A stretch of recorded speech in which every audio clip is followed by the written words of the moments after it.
अरे भैया जिंदगी में आहटें बहुत है, मेरी किस्मत में रुकावटें बहुत है। भैया मुझको तो जिंदगी से लड़ जाना है और किस्मत से आगे बढ़ जाना है। तो इसी किस्मत से आगे बढ़ते हुए हम शुरू करते हैं एक दो दोस्तों की कहानी, रेजिस्टेंस और करंट। जो रेजिस्टेंस क्या हो जाएगा, तुम्हारी जिंदगी की रुकावट है, और आप बन जाओगे करंट, जो उन रुकावटों को पार करते हुए आगे निकल जाओगे। तो शुरू करते हैं रेजिस्टेंस की कहानी। रेजिस्टेंस क्या हो जाएगा, यहां देखो मेरे पास दो इमेज आपको क्लियर दिख रही हैं। एक इमेज में बहुत सारे रेजिस्टेंस हैं और ये गाड़ियां हो गई हो आप जो आगे बढ़ना चाह रहे हो, बट दूसरी जहां पर कोई भी रेजिस्टेंस नहीं है। तो अगर आप इन दो इमेज को कंपेयर करोगे तो इस वाली ए इमेज के अंदर ये गाड़ियों को पहुंचने में समय भी ज्यादा लगेगा, हाँ भैया, पेट्रोल भी ज्यादा लगेगा, हाँ भैया, और ये गाड़ियों का इंजन भी हीट ज्यादा होने वाला है। लेकिन अगर मैं इस बी केस की बात करूं तो इस केस में टाइम भी कम, पेट्रोल भी कम और इंजन पे लोड भी कम पड़ेगा। इसी छोटे से कॉन्सेप्ट को समझने में दिक्कतें हो जाती हैं, और यही हमारे पास करंट और रेजिस्टेंस की कहानी है। तो क्या है कि रेजिस्टेंस क्या प्रोड्यूस कर सकता है, हीटिंग इफेक्ट क्यों प्रोड्यूस करेगा, सीख लेंगे, डरना नहीं। कहां करेगा भैया, रूम हीटर में इस्तेमाल कर लेंगे, आयरन में, टोस्टर में, ये रजिस्टर है, या फिर हम लोग हीटर में इसका इस्तेमाल करते हैं। तो रेजिस्टेंस की अगर मैं डेफिनेशन देखूं तो resistance is the hindrance, hindrance मतलब रुकावट है। Resistance is the hindrance that is offered by the substance in the flow of electrons. Electron के बहने के रास्ते में अगर कोई भी सब्सटेंस रुकावटें पैदा करता है तो इसी प्रॉपर्टी को क्या कहा जाता है, रेजिस्टेंस। पढ़ना जरा, resistance is the opposition offered by the conductor in the flow of electric current. Current, अच्छा भैया ठीक है। तो रेजिस्टेंस को तुमको समझ में आया। रेजिस्टेंस की अगर मैं यूनिट की बात करूं तो यूनिट ऑफ रेजिस्टेंस क्या हो जाती है, ओम हो जाती है, और हम लोग इसको इस सिंबल से डिनोट करते हैं, है ना। ये डायग्राम देख रहे हो क्या, ये वही है, वही रुकावटें पैदा करने वाला दोस्त। ये हो गए तुम जो आगे बढ़ना चाह रहे हो जिंदगी में, और ये वो दोस्त है सच्चा दोस्त जो पढ़ने के लिए कहता है, घूमने के लिए नहीं कहता, जो आपको आगे बढ़ाना चाहता है। इसको क्या बोल रहा है यहाँ पर, पोटेंशियल डिफरेंस। याद आया ना, हम लोगों ने लास्ट वीडियो में पढ़ा था कि पोटेंशियल डिफरेंस के बढ़ने से करंट की वैल्यू बढ़ जाती है, भूलना नहीं है बच्चों, है ना। तो भाई हमको पता चल गया कि रेजिस्टेंस अगर कंडक्टर का ज्यादा है तो उस कंडक्टर में बहने वाले करंट की वैल्यू कम हो जाएगी। तो अगर करंट बढ़ाना है तो क्या करूंगा मैं, रेजिस्टेंस को इंक्रीज कर दूंगा। तो यहां से रिलेशन निकल के आया, resistance is inversely proportional to current, है ना। हाँ, और देखो कुछ थोड़ा सा ज्ञान सीख लेते हैं कि मेरे पास ये जो ऑब्जेक्ट था, मैंने क्या बोला, it is a resistor. Register क्या होता है, रजिस्टर क्या होगा, जो किसी भी सर्किट में एक फिक्स्ड रेजिस्टेंस की वैल्यू को देगा। हाँ भैया ठीक है, लेकिन अगर मुझे ये रेजिस्टेंस की वैल्यू को फिक्स ना करके वेरी करना हो, यानी मैं जब चाहो रेजिस्टेंस की वैल्यू को बढ़ा सकूं और जब चाहो रेजिस्टेंस की वैल्यू को कम कर सकूं, तो मैं इस्तेमाल कर जाऊंगा रियोस्टेट को। Rheostat is a device which is used to vary the resistance inside a circuit. हाँ, अभी ठीक आया भैया, एग्जाम्पल दे दो। अरे भैया घर में पंखा लगा है क्या, भैया लगा तो है, क्या मैं उसके अंदर रेगुलेटर का इस्तेमाल करता हूँ, हाँ करता हूँ। कैसे करता हूँ, रेगुलेटर से बढ़ाऊंगा तो पंखा तेज हो जाएगा, कम करूंगा तो पंखा कम हो जाएगा। हाँ भैया, और बताओ भैया, घर में माइक्रोवेव भी है, हाँ, अगर मुझे टेम्परेचर ज्यादा चाहिए तो नॉब को मैं घुमा लूंगा, टेम्परेचर कम चाहिए तो नॉब को कम कर दूंगा। यानी रेजिस्टेंस की वैल्यू को बढ़ा दिया तो करंट कम था, रेजिस्टेंस की वैल्यू को कम कर दिया तो करंट ज्यादा था, ठीक है ना। हाँ, अब हमको सीखना क्या है कि जो फैक्टर्स, किन किन फैक्टर्स का रेजिस्टेंस इफेक्ट करता है। चार होता है, length, area, nature and temperature. एक एक करके देखते हैं। इधर देखो बड़े ध्यान से, यहां पर मेरे पास एक रेजिस्टेंस था जिसकी ये रहा, हाँ, यहाँ पे रेजिस्टेंस था जिसकी वैल्यू क्या थी, ये लेंथ कितनी थी, ये लेंथ थी इसकी, हाँ भैया ठीक है। लेकिन ये देखो, ये वाली जो लेंथ है ये कंपैरेटिवली क्या है, इससे ज्यादा है, तो इसके अंदर नंबर ऑफ इलेक्ट्रॉन्स कम होंगे, हाँ ठीक है। इसके अंदर नंबर ऑफ इलेक्ट्रॉन ज्यादा होंगे, हाँ ठीक है। तो कोलिजन का, यानी कि इन इलेक्ट्रॉन्स में आपस में टकराने की जो प्रोबेबिलिटी है वो कहां ज्यादा होगी, भैया इस बी वाले केस में। तो यानी कि मैं कह रहा हूं कि अगर मैं किसी भी कंडक्टर की लेंथ को इंक्रीज कर दूंगा तो उस कंडक्टर का रेजिस्टेंस बढ़ जाएगा, और रेजिस्टेंस के बढ़ने से मेरे पास करंट की वैल्यू कम हो जाएगी। अच्छा भैया एग्जांपल दो, ब्रेकर याद आया क्या, टोल टैक्स याद आया क्या। अगर आपको ए पॉइंट से बी पॉइंट पर जाना है, अगर और उसके बीच में मैंने कह दिया कि हर 10 किलोमीटर पे एक टोल टैक्स पड़ेगा या फिर एक ब्रेकर पड़ेगा। तो अगर डिस्टेंस 20 किलोमीटर है तो आप एक ब्रेकर या टोल टैक्स को पार करके इजीली निकल जाओगे, लेकिन अगर डिस्टेंस 100 किलोमीटर हो जाएगी तो देयर विल बी 10 ब्रेकर्स और 10 टोल टैक्सेस। तो जाने की समय, पेट्रोल, हीट ज्यादा निकलने वाली है तो रेजिस्टेंस बढ़ गया, तो आपकी वैल्यू क्या हो गई, करंट की वैल्यू कम हो जाएगी। तो हमको समझ में आया कि के बढ़ने से लेंथ के बढ़ने से रेजिस्टेंस की वैल्यू भी क्या हो जाती है, इंक्रीज हो जाती है। तो इनके बीच में कैसा रिलेशन निकल के आएगा, डायरेक्ट रिलेशन निकल के आने वाला है। कोई दिक्कत तो नहीं भैया, कोई दिक्कत नहीं है। हाँ, सेकंड देखो, सेकंड, अच्छा एक एग्जांपल बताओ कि अगर मैं 2 मीटर कॉपर वायर लूं और 5 मीटर कॉपर वायर लूं तो मेरे पास किसकी रेजिस्टेंस की वैल्यू ज्यादा मिलेगी? बोलो बोलो, किसकी? किसकी? दो की नहीं, किसकी? 5 की मिलने वाली है। सेकंड प्रॉपर्टी का नाम है एरिया। तो मेरे पास ये वायर है ए और ये वायर है मेरे पास बी।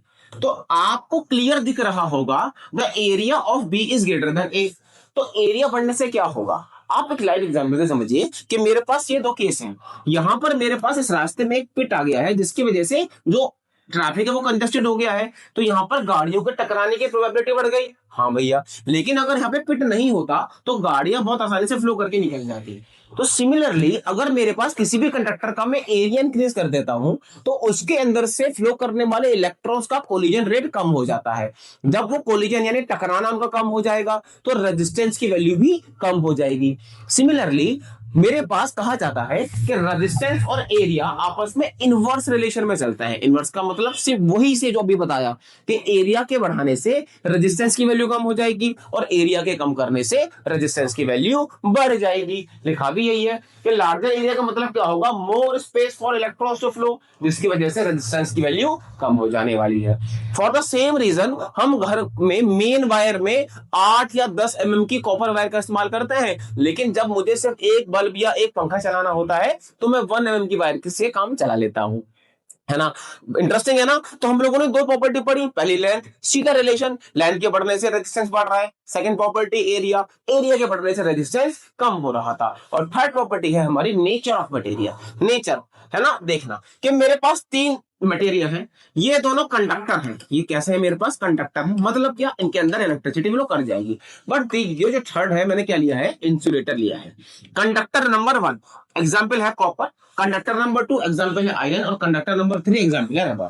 तो पहले वाले कॉपर में आप देख रहे हो the electrons are more as compare to iron, और इलेक्ट्रॉन की जो डायरेक्शन है ना वो कैसी है, मेरे पास एक एक एक कांस्टेंट डायरेक्शन है, सारे इलेक्ट्रॉन सिमिलर डायरेक्शन में फ्लो कर रहे हैं, जिसकी वजह से ये बहुत इजीली करंट को कंडक्ट कर लेगा।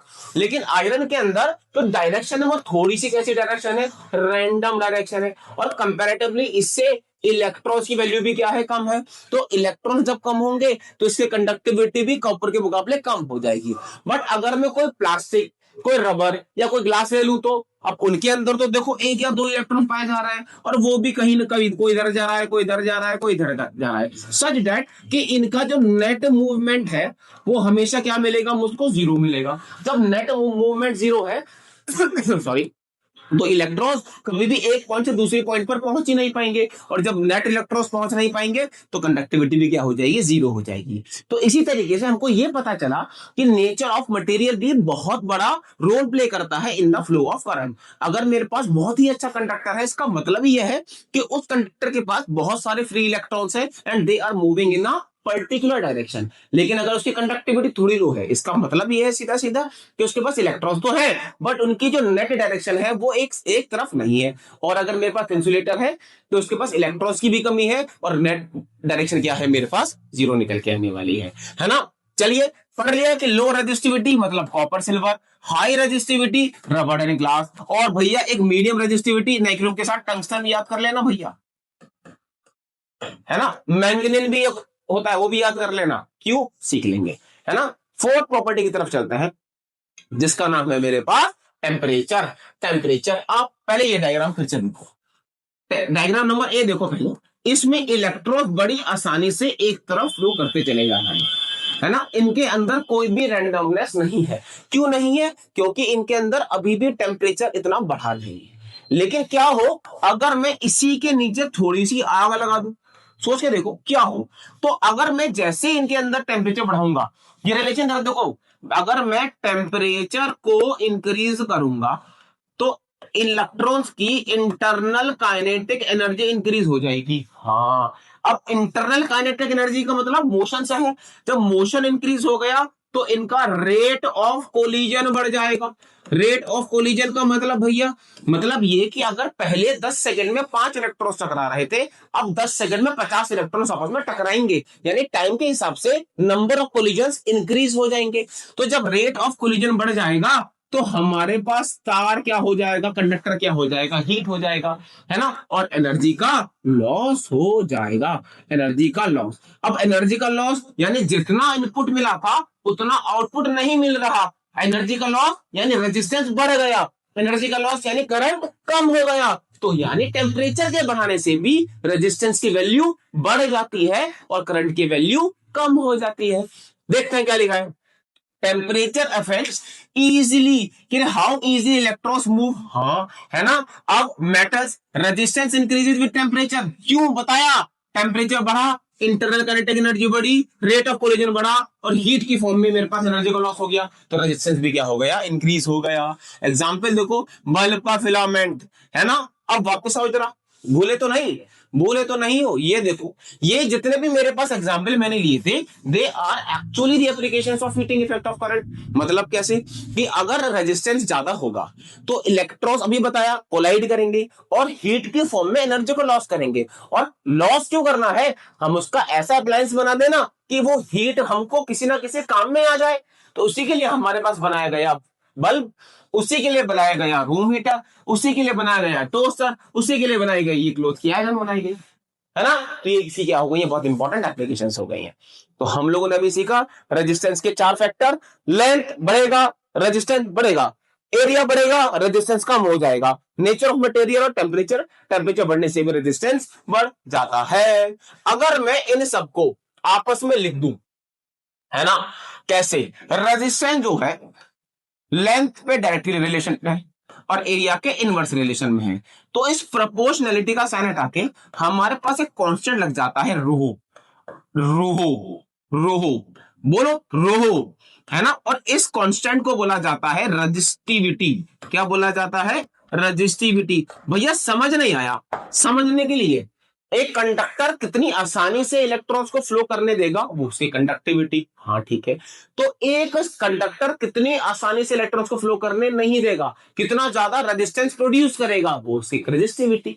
आसान है ना। तो resistivity is the ability of the material to to offer resistance in the flow of electrons. किसी भी सब्सटेंस की, मटेरियल की एबिलिटी कि वो इलेक्ट्रॉन्स के रास्ते में कितना रेजिस्टेंस ऑफर कर सकता है, इसी एबिलिटी को क्या कहा जाता है, रेजिस्टेंस। और इसको हम लोग किससे डिनोट करते हैं, रो से।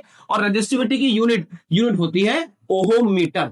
क्या होती है बेटा, ओहम मीटर। कैसे निकली भैया, इसी फॉर्मूले से निकली, रेजिस्टेंस की यूनिट ओम हो गई, हाँ भैया ठीक है। रो, लेंथ की क्या हो गई, लेंथ की मीटर, एरिया की मीटर, स्क्वायर, स्क्वायर से मीटर कट गया तो रो की क्या निकल गई, ओम मीटर की यूनिट निकल के आ जाती है। आसान है ना। हाँ, दूसरी इंपॉर्टेंट बात, यहां पे आपको रो दिख रहा होगा, लेंथ और एरिया पे डिपेंड कर रहा है, बट नहीं, ये लेंथ और एरिया जो होते हैं वो फैक्टर्स है रेजिस्टेंस के, है ना, रेजिस्टिविटी के नहीं। रेजिस्टिविटी कभी भी लेंथ और एरिया पे डिपेंड नहीं करती, क्योंकि वो किसी भी सब्सटेंस के लिए कांस्टेंट होती है। आयरन की रेजिस्टिविटी जितनी इतने 10 स्क्वायर एमएम के रॉड में होगी, उतनी 20 स्क्वायर एमएम के रॉड में होगी, उतनी 100 स्क्वायर एमएम के रॉड में होने वाली है। जितनी 1 मीटर में होगी उतनी 10 मीटर में, उतनी 100 मीटर में। ये बहुत इंपॉर्टेंट कॉन्सेप्ट है, याद रखना। मैंने क्या बोला, बोलो जल्दी से बोलो, कि resistivity does not depend on the shape और configuration, it is constant for a given material, है ना, लिखा भी है, इसको नोट कर लेना। It depends only on the material, not on the shape and size. एक क्वेश्चन आया था एग्जाम में कि क्या होगा अगर किसी, मान लो कि ए मटेरियल है, उसकी रेजिस्टिविटी 2.5 दे रखी है, अगर मैं ए मटेरियल की लेंथ को 2 टाइम्स इंक्रीज कर दूं तो रेजिस्टिविटी का क्या होगा। अरे भैया कुछ नहीं होगा, because it does not depend on length और एरिया, है ना। ठीक है, चलो एक क्या लिखा है, resistivity is constant for a given material, does not change with length और area, and but only changes with temperature. सिर्फ किस पे डिपेंड करती है, टेम्परेचर पे डिपेंड करने वाली है। एक तो क्वेश्चन देखें क्या, देखते हैं भैया। कैलकुलेट द रेजिस्टिविटी निकालो ऑफ अ मटेरियल जिसका रेजिस्टेंस हमको क्या दे रखा है, 3 ओम दे रखा है, एंड क्रॉस सेक्शनल एरिया हमको 25 सेंटीमीटर स्क्वायर दे रखा है, एंड लेंथ हमको दे रखी है 10 सेंटीमीटर। मैंने रेजिस्टिविटी की यूनिट बताई थी ओम मीटर होती है, मीटर। तो इन सबको किस में कन्वर्ट करना पड़ेगा, मीटर में कन्वर्ट करना पड़ेगा। ठीक है, ये कटा 4 टाइम्स तो 1/400 मीटर आ गई। ये इसको भी करेंगे तो 10/100 यानी 1/10 मीटर आ गई। ठीक है, तो फॉर्मूला मेरे पास रेजिस्टेंस का है रो L/A। रेजिस्टेंस मुझको दे रखा है 3 रो, लेंथ है मेरे पास 1/400 अपॉन एरिया है मेरे पास 1/10। 10 से कट गया 40 टाइम्स, तो रेजिस्टिविटी कितनी हो गई मेरे पास 120 ओम मीटर। 120 ओम मीटर। बहुत आसान क्वेश्चन है, ज्यादा मुश्किल क्वेश्चन है नहीं, कोई दिक्कत तो नहीं। कोई सॉरी सॉरी सॉरी, मैंने इसके अंदर वैल्यूज को थोड़ा सा चेंज कर दिया। ये नहीं होगा, ये नहीं होगा। रुको रुको रुको रुको रुको रुको रुको। लेंथ कितनी दे रखी है मुझको 1/10 और एरिया दे रखा है 1/400। इसको मल्टीप्लाई यहां करते हैं, इसको मल्टीप्लाई यहां करते हैं, तो 3 is equal to rho multiply 400/10। 10 से कट गया 0, तो रो कितना आ गया मेरे पास 3/40 ओम मीटर। अब आंसर इज राइट है ना, इसको प्लीज नोट करिए। आगे देखो, आगे देखो। The wire's length and an area, हाँ, length is 0.3 metre and area is 1 metre square respectively. Calculate the resistivity, निकाल लो उसकी फिर से। अगर रेजिस्टेंस कितना दे रखा है 5 ओम दे रखा है, दिस इज योर होमवर्क। आप इसका मुझे आंसर देंगे, ठीक है? ठीक है, आगे चलो, आगे चलो। Resistivity of a given copper wire is कितनी, 2 मीटर। अच्छा, इसकी एक कॉपर वायर जिसकी लेंथ 2 मीटर दे रखी है, उसकी रेजिस्टिविटी है 1.7 मल्टीप्लाइड बाय 10 की power -8 ohm metre. The wire is stretched, कि मैंने वायर को बढ़ाया कि उसकी लेंथ कितनी हो गई 4 मीटर हो गई। तो अब न्यू रेजिस्टिविटी क्या होगी? अरे भैया जीते हैं हम लोग, तभी तो जीते हैं हम लोग। आपने बताया था रेजिस्टिविटी लेंथ पे डिपेंड नहीं करती। जब रेजिस्टिविटी लेंथ पे डिपेंड ही नहीं करती तो लेंथ 4 की जगह 400 मीटर कर दो या 4 किलोमीटर कर दो, उसकी रेजिस्टिविटी की वैल्यू कांस्टेंट रहने वाली है ना? तो इसी तरीके से अगर आप इनके क्वेश्चंस को देखेंगे कि what happens to the resistance, अगर मैं एरिया को क्या कर दूं, 2 गुना बढ़ा दूं। अरे रेजिस्टेंस का फॉर्मूला है क्या, 1/एरिया, सॉरी प्रोपोर्शनल है, ऐसे लिख दो।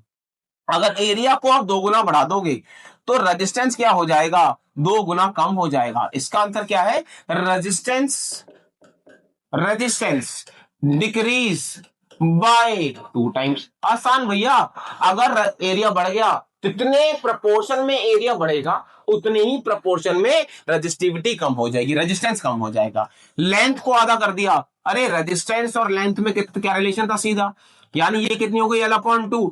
जब लेंथ 2 गुनी कम हो गई है तो रेजिस्टेंस भी क्या हो जाएगा, आधा हो जाएगा। रेजिस्टेंस भी क्या हो जाएगा, हाफ हो जाएगा। तो इसी तरीके से आप रेजिस्टेंस और रेजिस्टिविटी के सारे क्वेश्चंस को अटेम्प्ट कर सकते हैं। और ऐसे ही इंपॉर्टेंट कॉन्सेप्ट और छोटी छोटी इंटरेस्टिंग वीडियोस के लिए इस चैनल को आज ही सब्सक्राइब करें। Thank you.